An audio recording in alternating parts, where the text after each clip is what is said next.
Hi, I'm Tim. Welcome to our channel and thanks for logging on. If you enjoy these videos, do me a favor and subscribe to our YouTube channel right here at Watchbox Reviews. I would really appreciate it and I promise to update daily. If you love this watch, you can see it and you can purchase it on our website, thewatchbox.com. And today we're discussing a very special watch, special because it's one of my favorite modern Rolex timepieces and because it is one of the rarest Rolex watches of the modern era. This is the Rolex Oyster Perpetual Yachtmaster 2 116689, mostly white gold but with a platinum bezel. It's the timepiece that most folks would buy if they had an unlimited budget for complications and they wanted to add a Rolex inside that collection theme. This is the most complicated Rolex chronograph ever created. 44 millimeters, the model debuted back at Basel World 2007, and it wears large. On my 16 centimeter circumference wrist, you can see that it's a bit of a dichotomy as it's a broad watch, being 50 millimeters lug-to-lug and 57.2 millimeters end-link to end-link across the wrist, 44 millimeters in diameter, and yet only 13.9 millimeters thick. It will slip underneath almost any cuff, so you can see the fit of the watch, good on a 16 centimeter circumference wrist, a bit fringier when you go below 15 centimeters circumference. The spacing between the lugs to keep everything symmetrical and properly proportioned is a very modern 21 millimeters, so there's a good match between the lug spacing and the width of the bracelet end link. One more look at the watch from overhead. One more look at the down the barrel shot. Now let's take a look at the premium white gold Rolex Oyster bracelet and clasp included. It's a handsome piece. It's also an incredibly massive piece. Let's get close, let's get details. The watch is worth it. You can see that you have solid end links, solid center links, polished outer faces, polished centers, staggered link alignment, plenty of gaps to vent the wrist on a hot day. All removable links are fixed by screws, so you can size that way, or you can size using the Easylink system. The Easylink is a 5 millimeter tool-free adjustment that's built right in. It works just like that. Moving it in or out is the equivalent of adding or removing one full-sized removable link. Rolex also includes 3 divots inside the clasp that you can use to change the anchoring point of the bracelet using a strap tool. And one change Rolex has made in the last few years with these divots is that they've created little tracks that help you to guide the spring bar into the divots. So you have quite a few different ways to adjust this bracelet. You also have a robust clasp with a double locking system. You can see it's one of the more serious Oyster clasps with the clamshell on the outside, and you got a little kerf underneath the 5-point crown so you can dig in your nail quite easily. And then there's a pivoted lock release, so a vertical trigger. You can see the pivot right there. And there's a beak and a hook system internally, so you hear it click shut. You can't just pull this open. It's locked now. Now it's double locked, and that's how the system works.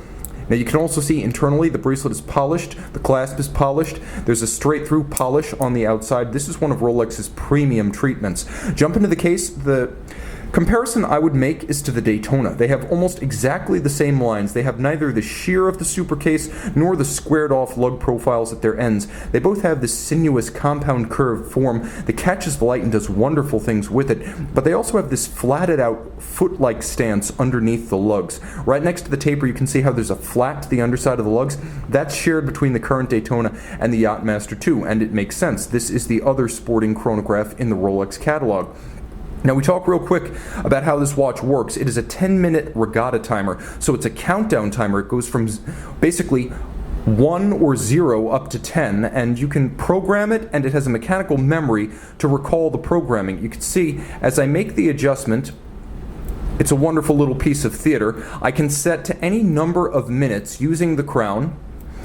And let's set it, for example, to 2. Now I'm going to turn the ring command bezel back into position. It's rotated counterclockwise 90 degrees, and then of course you push down the trigger at 4 o'clock, and that is how you activate the setting mode. The crown in its first position is used to set the hand.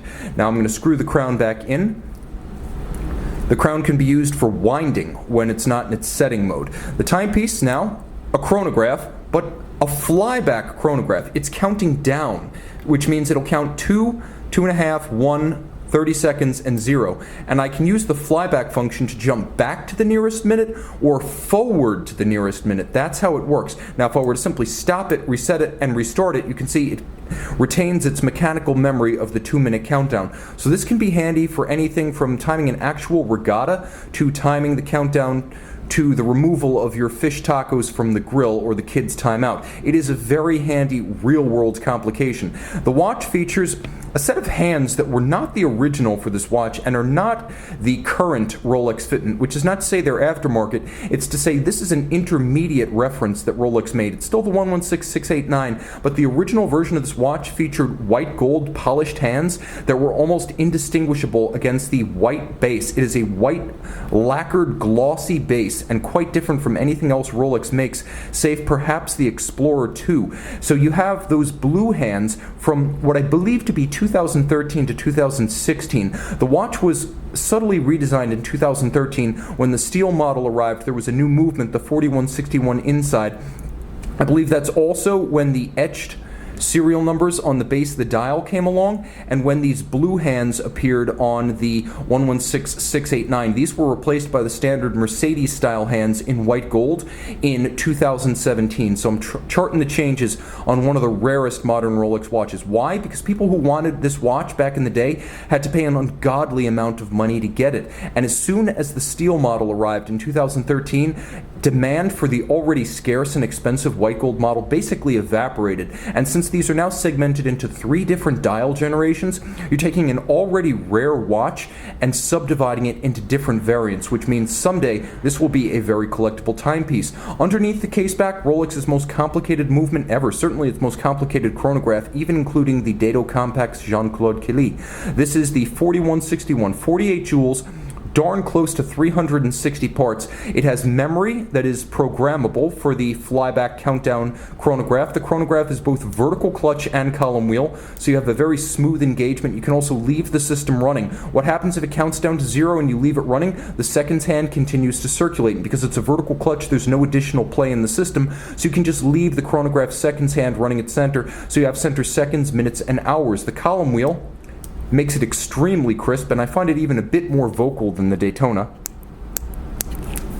The watch has a 3-day power reserve. It beats away at 28,800 vibrations per hour. It is 100 meters water resistant, and I should mention that it has all of the core Rolex interior architecture, meaning a full balance bridge with a free-sprung index for shock resistance, the overcoil hairspring to help the watch earn its COSC chronometer certification in 5 positions. It is a Breguet overcoil. It is handmade at Rolex, and it features a parachrome blue oxidized niobium zirconium alloy that is highly anti-magnetic. This is a timepiece that puts it all together. Rarity, Rolex pedigree, durability, versatility, even beyond its original regatta niche, and of course the timepiece with future and projectable collectability is my personal favorite Rolex chronograph. You can see this example and make it yours on the watch box. Rolex Yachtmaster 2. I should mention the white gold here is gray gold, meaning it's white 18 karat, but it never needs to be plated.